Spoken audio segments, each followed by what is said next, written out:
So hello guys, for today's video nga pag-usapan naman natin ang Choco Mucho Flying Titans.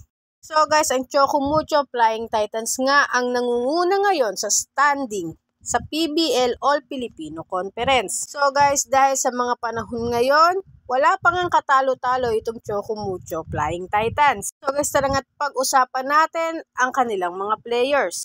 Kung bakit nga ba sa tingin ko at sa opinion ko ay nangunguna sila at wala pa nga silang katalo-talo. So guys, uunahin ko na nga dyan ay ang kanilang bagong setter na si Mars Alba. So guys, alam naman natin na unang laro pa lamang at unang pasok pa nga lang niya sa game ng Choco Mucho Flying Titans ay ipinamalas niya agad ang kanyang connection sa kanyang mga spikers. At naging dahilan at isa rin siya sa dahilan kung bakit nanalo nga nung game na yon ang team ng Choco Mucho Flying Titans. Idagdag mo pa dyan na naandyan na nga sa Choco Mucho Flying Titans ang nag-iisang si Sisi Rondina. So guys, alam naman natin ang kakayahan ng isang Rondina pagdating sa loob ng court. Dahil nga guys, kitang-kita naman natin kay Rondina na walang takot ito kung pumalo ng mga bola. Tapos idadagdag pa natin at isasama natin ang lakas ni Kat Tolentino at Isa Molde. Tapos ang lakas pa nga na nag-iisang si Maddie Madayag pagdating sa blockings. Isama pa nga natin dyan si Cherry Nunag na napakatangkad naman talaga at talaga namang magaling rin na middle blocker. Tapos idadagdag pa natin ang galing ni Tang Ponce pagdating sa mga digs.